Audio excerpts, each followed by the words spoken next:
மத்திய பட்ஜெட் நாளை மறுநாள் தாக்கல் செய்யப்பட உள்ள நிலையில் மக்களின் எதிர்பார்ப்புகள் என்ன என்பதை பார்க்கலாம்.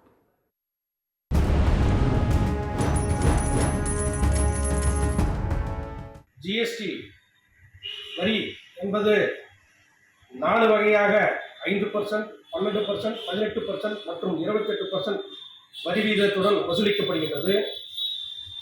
வணிகர்கள் பொதுவாக பல்வேறு தொழில்களை செய்து வருகிறோம். 4 விதமான வரி வசூல் செய்து அரசுக்கு சமர்ப்பிக்கும் போது பல்வேறு குறைபாடுகள் நடைபெறுகின்றது. இந்த குறைபாடுகளால் மத்திய அரசு பல லட்சம் ரூபாய் வணிகர்களுக்கு அபராதம் விதித்து வணிகர்கள் பாதிப்படைகின்ற வகையில் நடைமுறைப்படுத்துகின்றது. எனவே இந்த பட்ஜெட்டில் ஒருமுனை வரி அல்லது இருமுனை வரியை அமல்படுத்துமையானால் வணிகர்கள் மிகுந்த சந்தோஷத்துடன் அதை வரவேற்பார்கள். ஜிஎஸ்டி என்ற பேரிலே கொள்ளையடித்துக் கொண்டிருக்கிறார்கள் வியாபாரிகள். இந்த வியாபார தந்திரத்தை வருகின்ற மத்திய பட்ஜெட்டிலே அதற்கான ஒரு நல்ல சட்டங்களை இயற்ற வேண்டும். ஏழை எளிய மக்களுடைய பாதுகாப்புக்கான சட்டங்களை இருக்க வேண்டும். அதுவும் உணவு பாதுகாப்பு என்பது மிக மிக முக்கியம். இதில் இன்று வருகிற நோய்க்கெல்லாம் காரணம் உணவுதான்.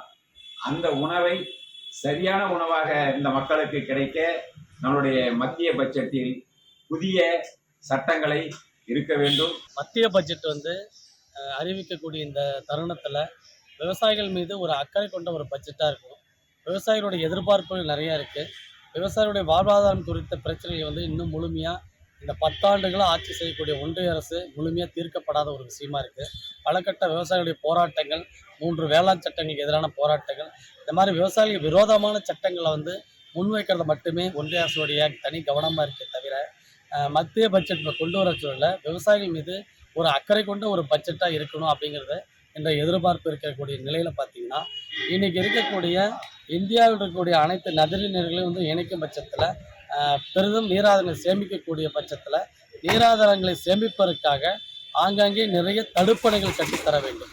இந்த தடுப்பணைகள் கட்டுவதற்கான பட்ஜெட்டில் ஒரு தனித்துவமான ஒரு நிதியாக இருக்கணும். இப்படிங்கும் போது இந்த விவசாயிகளுடைய வாழ்வாதாரம் பாதுகாக்கப்படும்.